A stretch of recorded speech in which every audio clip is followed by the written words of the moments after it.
to get a little structural change in the economy, let me give you a second way. And that is, how about if we make the richest people in this country pay a fair share?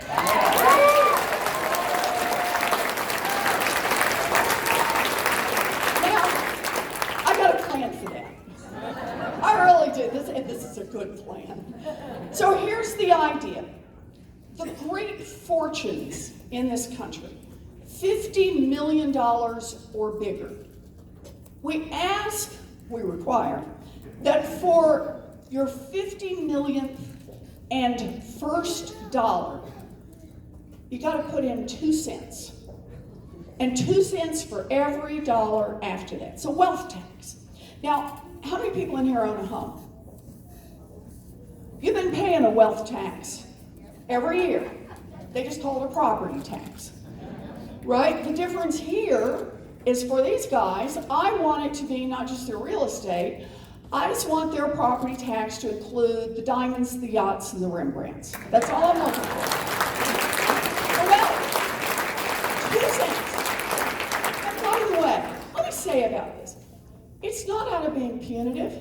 You built one of the great fortunes in America, and keep in mind, this is the top 1/10 of 1%. You built one of the great fortunes in America, or inherited it. Good for you. Good for you. Okay? It's good to be born rich. Damn. You know? Sorry, son.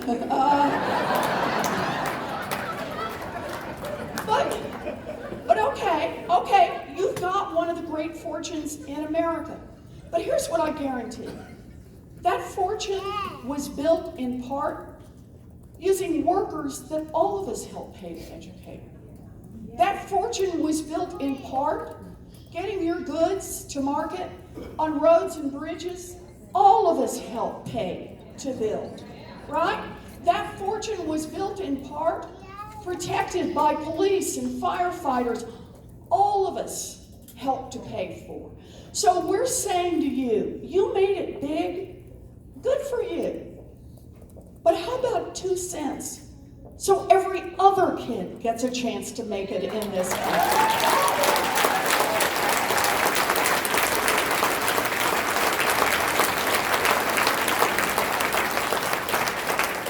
Okay, so that's where we start, is with the wealth tax. Now here comes the fun part. 2 cents. That's all I'm asking for here. What could we do with that 2 cents? The answer is, we can do universal childcare for every one of our babies, ages 0 to 5.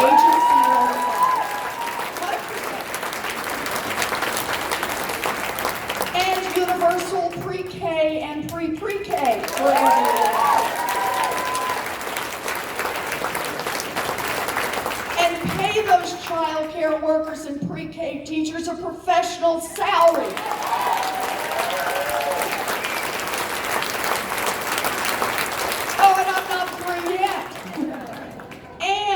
In addition, we could do universal college for all of our kids.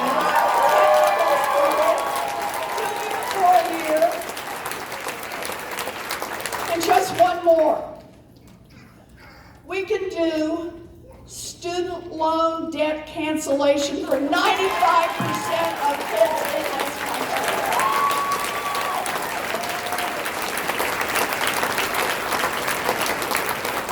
Plus, if you sign up right now, 12 steak knives. All right, now I want you to think about this, because this is so stunning. We can do all 5 of those things and still have nearly $1 trillion left over. That's what it means to restructure the economy. 2 cents from those at the top, which, by the way, those folks this year, they're going to pay all in, all their taxes, about 3.4% of their total wealth. The 99.9%, which might include some of you, all in, you're going to pay 7.4% of your total wealth in taxes, all in, this year. I am tired of freeloading billionaires. Let's make a pitch in to that.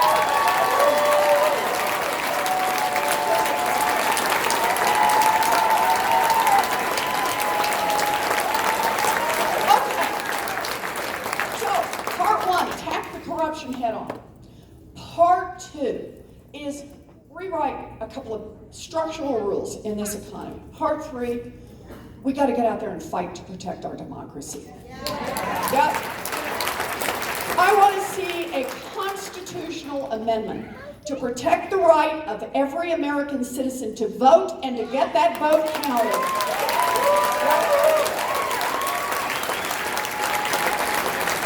Roll back every one of those voter protection laws, right? They're voter suppression laws. And one more. Overturn Citizens United. Democracy is not for sale.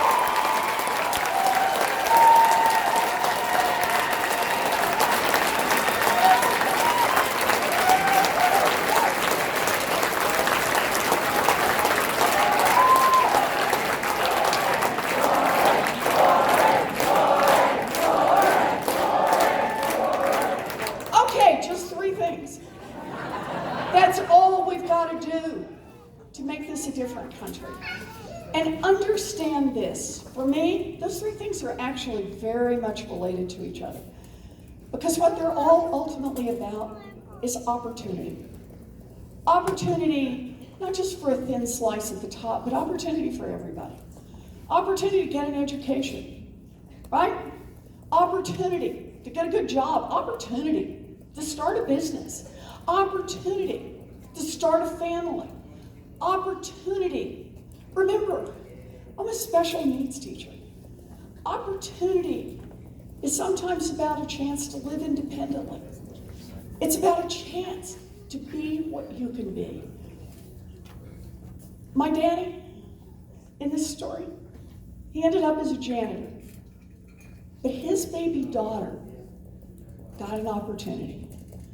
An opportunity to become a public school teacher, an opportunity to become a college professor, an opportunity to become a United States Senator, and an opportunity to become a candidate for President of the United States.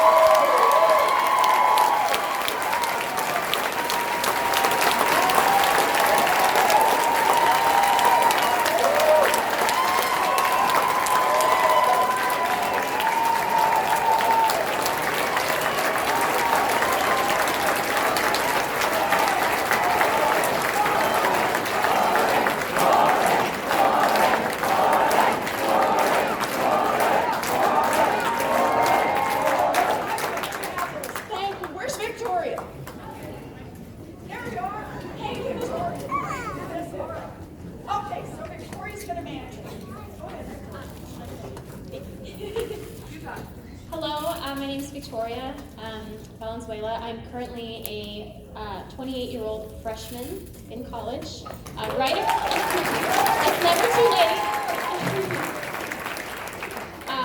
Currently, I'm a student right across the street at CSM, that's the community college. I will be transferring to UNLV in the fall. And I'm a political science major. As an older student, I have learned that there is practically nothing that can empower a person and lift them up from the bottom than an education. And that is one of the many reasons that I'm so proudly supporting Senator Warren, because as a former educator, she also understands. She understands that.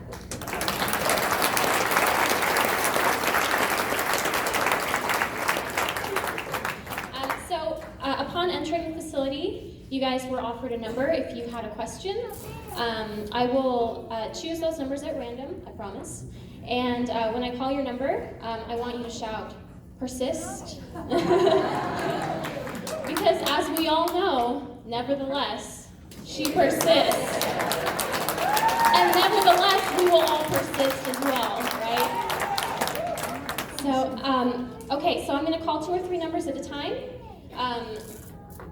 When you shout persist, go to one of the mics. There should be mic right there and mic right there.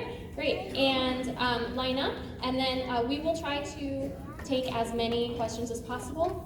So I'll do 3 now. We'll get those through, and then when we have more time, we'll pull some more. Okay. So. This is going to be fun.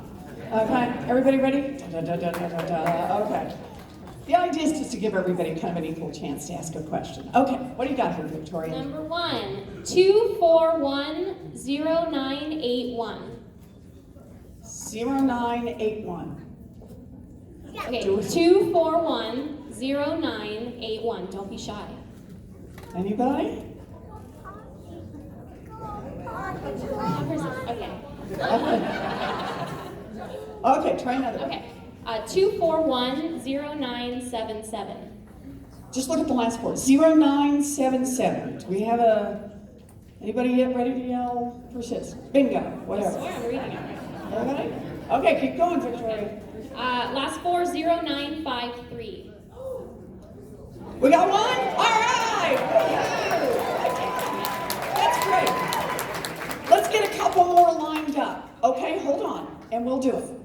So last 4, 1001. 1001. We got one? All right! Fabulous. Come on over. And Okay. 0999. 0999. We got one? All right. Fabulous. Okay. Let's do this. That'll get us started. Thanks, Victoria. Okay. Oh, it's going to be good. Okay. I'm ready. May I? Please?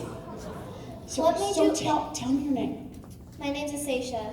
It's nice to see you. Is it a Sasha? See, I knew you were gonna ask. Yeah. Okay. I just want to make sure I got it right. Asacia. Uh-huh. Asacia. It's beautiful. Thank you. Oh, I Okay. know, I am. Okay. I'm ready. Okay, you got a good question?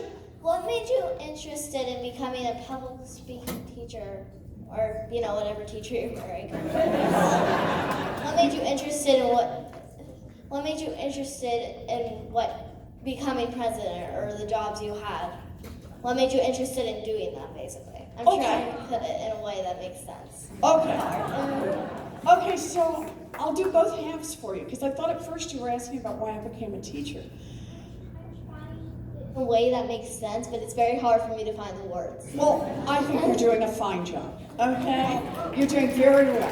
Very well. So let me give you both halves. The first job, I always knew what I was about teaching, and I'll tell you why. For me, it's watching people get it. It's like you get this little jolt, right? I knew something, and I want you to know it too. And it's to try, and then you get it. And it's true. It's true when you have a deaf child that you're working with, and it's about sound. It's true, I worked with a little boy who was autistic on the autism spectrum, and it was about touch. It was true, I worked with someone who had no language at all, and getting the idea of linking a word up with, you could make something happen. It's the best feeling in the world. I loved it. And I thought I would do that work for all of my life. And when I ended up doing the research, I eventually became a law professor. I still got to watch people every day do this.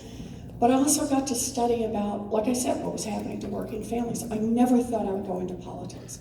Never, not in a million years. I'm like the least unlikely person to end up running for Senate and then for president. But I watched people get cheated. I watched people who just busted their tails and who, some of my early work was about something called medical bankruptcy and just get crushed. I watched people who did everything right, but they lost a job, and then it all fell apart from there. I watched people who thought they'd done it all, and then some no-good guy ran off with the neighbor, and left her with 3 little babies and a mortgage, and the pieces wouldn't come together. And I watched a credit card industry, and I watched giant financial institutions tear these people apart. And they had nobody in Washington on their side. And there just comes a time in a fight where you look left, you look right, you realize nobody else is going to do this one, so you reach down deep, you find what you have to find, and you get in the fight. And that's why I'm here.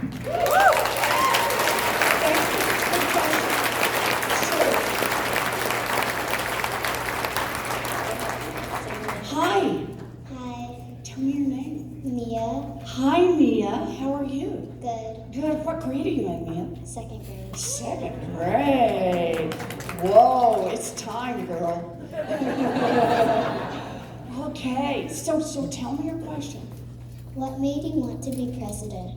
Oh, there we go. I'll tell you why, Mia. I want to be president because I think a president can do a lot of good in this world.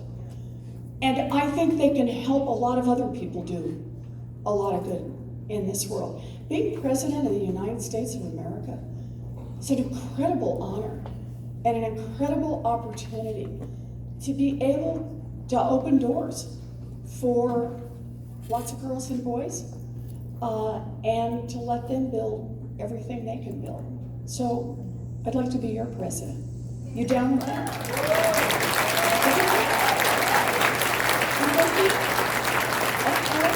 Okay. Good question, Mia. Nice job. Nice job. Hi. Hi, how are you? I'm good. Tell me your name. My name is Jasmine Cortez. Hello, it's nice to meet you. Whoa, I think you've got your own cheering section back here. That's good, that's good. We're gonna get the cam to come and, organizer, you can always tell organizers, yes. Hi, so my question is gonna be multiple parts. Okay. Also, it feels kind of weird being here after like 2 little girls just came up here. No, it's good. I'll try my best. But All good, we're all family here, right Alex? Okay, we're all family here. Okay, but my question is on Latino voter engagement. So I was an organizer in 2018 on the east side. I'm sorry, and what happened to Nevada in 2018? But I'm sorry, can we just do one more? And when people that make promises get elected, when we get enough Democrats, what happens then in the state legislature, right? That was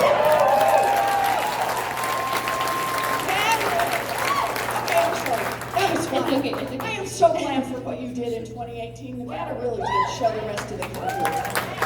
We gotta replicate what you did in 2018 and 2020 all across this country. okay, so East Side is very Latino. It's oriented. So many Latino families there. I want to know what you're going to do to help Latinos be more engaged when it comes to voting, because I have family members that are afraid to go out and vote, even though they're citizens, just because they're Latinos. I want to know what you're going to be able to do, what you're going to say to encourage them, what your team is going to do to encourage them, and then also what you're going to do for Dreamers, what you plan.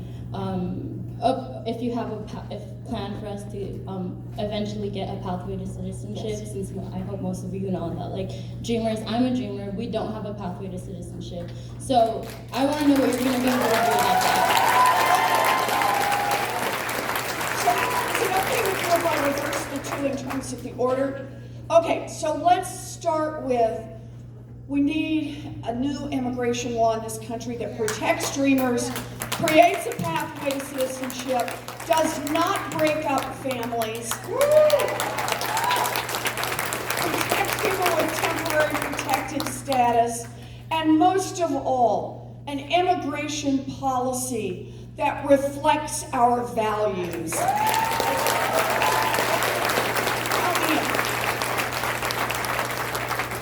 So, on your question about engagement, and it's a powerfully important question.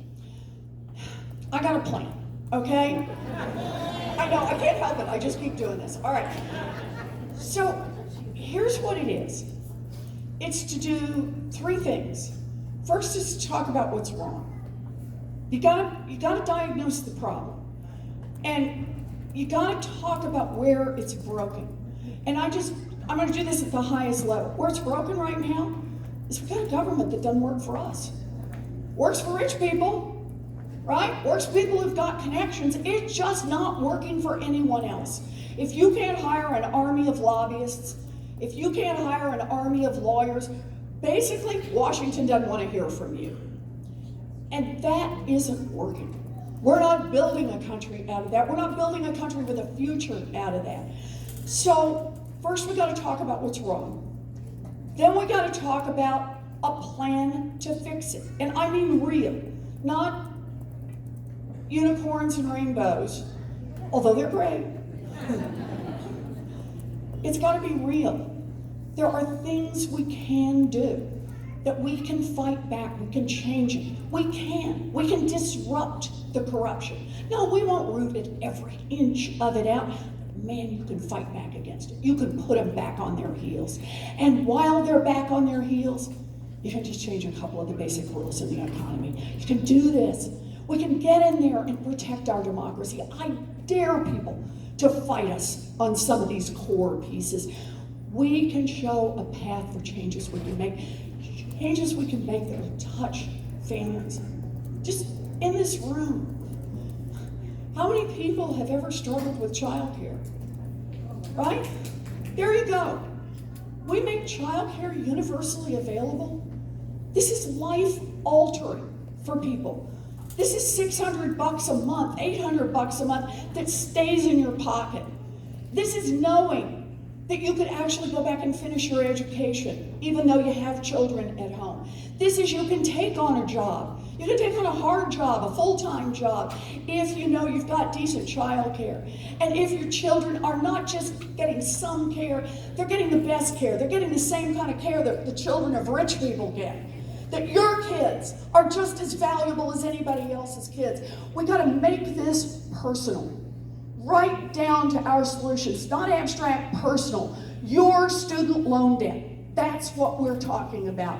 Your chance, your opportunity, your kids' opportunity. We make this personal, that's part 2. And part 3 is we gotta build a grassroots movement around this. It's gotta be face to face, person to person, all across this city, all across this state, all across this country. And understand, we have a chance to do this right now in a Democratic primary. Think about our Democratic, we're just Democrats against Democrats, right? All right, one theory of how we're gonna do this is you spend all your time off with millionaires, scooping up as much money as you can, and then show up at the end and run a bunch of TV ads. That's not how we're gonna get people engaged. That's not how we're going to win. We need to spend this time right now building a grassroots movement. That's what we've got to do. And by the way, if you think that's right, go to ElizabethWarren.com, get signed up, volunteer for an hour, pitch in $10.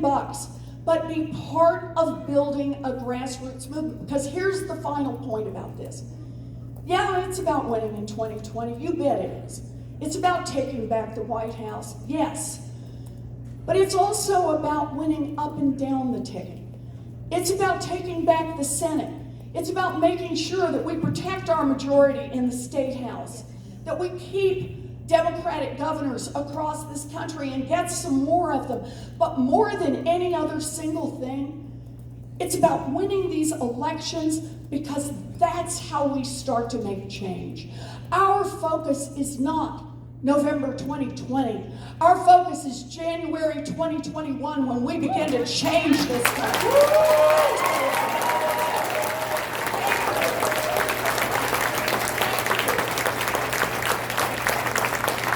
We are going to call 2 more. 2 more, okay. This is the fun part. Okay, last 4, 0980. 0980. Anybody? Check that number again. Yay! And 1003. 1003. No, come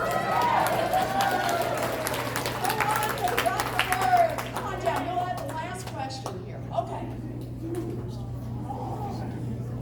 Hi, tell me your name. I'm Krista. Hi, Krista. It's so nice to meet you. Always nice to meet you too. I don't like to do these things, and you have inspired me to come out. Thank you.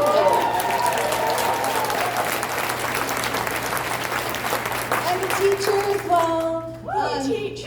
I teach math and science. Woo! Serious stuff. Okay, yeah, go ahead. A couple questions. Okay. What do you propose we do about the homeless problem? Yep, We have many things to address. yep. But the roots of the problem, what do you think we should do? So, look, we talk about basic human rights. Housing is a basic human right. You can't get your life together if you're living on the streets. You can't get your life together if you're having to go from here to there to here to there to here to there. You just can't. And we got a problem in America.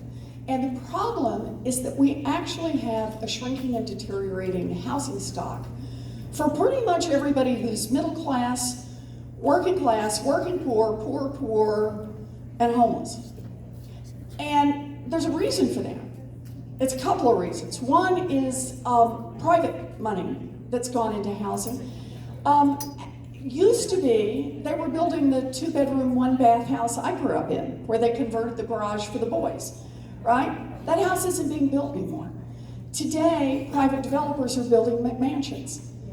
And I get it, that I'm not mad at them, that's where the profits are. But it means if you can afford to buy a McMansion, you have plenty of supply. But if you're a working family, or if you're poor, or if you're trying to make it into housing, what you're facing is housing that has deteriorated. The stock has not increased, and the price is going up. So what's the basic way to solve that? Federal government used to put more money into housing. It's time for the federal government to put money into housing again. It's a basic investment for all of us. So I've got a plan that'll build about 3 million new housing units. It's all fully paid for. Nope, you can guess where it's coming from. It will produce about 1.5 million jobs, good construction jobs, not the kind you can send to China. You got to do them right here. It's for cities, small towns around the country, and the proposal, Moody's has done an independent analysis, says it will bring down rents overall across the country by about 10%. That helps families, right? Helps more families get into first-time housing, and there's money in it for housing for the homeless. But let me just add one more part to this, if I can, just one small part. I was asking earlier about how many homeowners in here are people who have owned homes. You know, homeownership is the #1 way that working families, middle-class families in America build wealth. It is the #1 way. It's live in the house, #1 retirement plan in America, live in the house, and get it paid off and then live on your Social Security, right? It's the #1 way to do intergenerational wealth transfers. So grandma and grandpa stay in the house until they pass, and then the next generation has a little more wealth and a little more wealth and a little more wealth. So it should be no surprise to anybody in this room that the federal government, starting early in the 20th century, subsidized the purchase of housing for white people and discriminated against the purchase of housing for black people. It was called redlining. And that was the law in America up through the 1960s. And the consequence of that is there was a gap of about 28 percentage points between white home ownership and black home ownership. And it gets seen in every statistic we look at in terms of why there's a black-white wealth gap. There's the principal reason. Now, law matters. Civil rights laws in the mid-1960s come along and say, we're not doing the housing discrimination thing anymore. Those laws are repealed, and you watch actually two things happen. Black home ownership rates go up, and white home ownership rates go up as well. But black home ownership rates are going up faster, so the gap is closing. And then giant financial institutions glance over at those formerly redlined neighborhoods and said, oh, there's a lot of wealth over there. They looked at Latino neighborhoods and said, lots of people own their homes. Let's target them for the worst of the line-cheating subprime mortgages.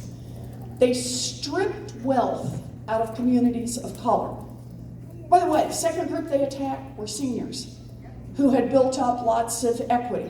Stripped wealth out, right? And then ultimately took it nationwide. I don't have to tell people in Nevada how that worked out. Not here in Clark County, right? You were at the epicenter of this. Spread it throughout and ultimately crashed our economy, brought our economy down over this. And then, just to twist the knife one more time, these big financial institutions actually use the worst foreclosure practices against Latinos and African Americans. So I say this, and what did our government do during all of this? Couldn't hear it, right? Didn't want to hear that this was happening. Some lawsuits ultimately get settled, so this is all a matter of public record, what I'm telling you. So here's the deal. I put together this housing bill. It's a good housing bill. It would help middle-class families, help working families, it would help poor families. It's a good thing to do. But one piece of this is to say, it's time for us to step up and acknowledge what happened with redlining and then what happened in the crash. So I've also got a piece in this housing bill that just says, people who live in or lived in these formerly redlined neighborhoods can get some assistance to become first-time home buyers and some assistance for people who lost their homes during the crash. I think it's time we step up and do this. So, that was mine on housing. Lots of stuff to do. Last one. Register and phone bank and canvass and vote and win. I'm reading your t-shirt. Indivisible. Go get it. Great t-shirt. First of all, thank you for being here. I'm so happy you're here.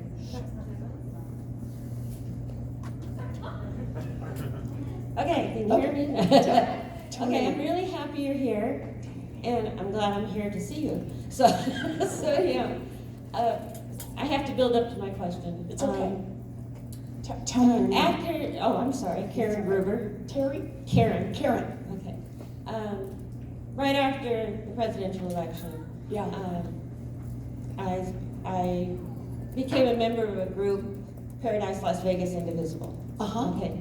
And we were contacting our members of Congress, we were writing them, we were knocking on their doors. Mostly one of our senators, the only time we could get even a glimpse of him was to chase him to the next fundraiser. Yeah, I saw some of those Okay. videos. So, I mean, He's not your senator anymore, is he?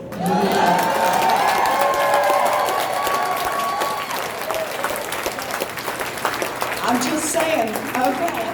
So we've spent over the last 2 years doing this.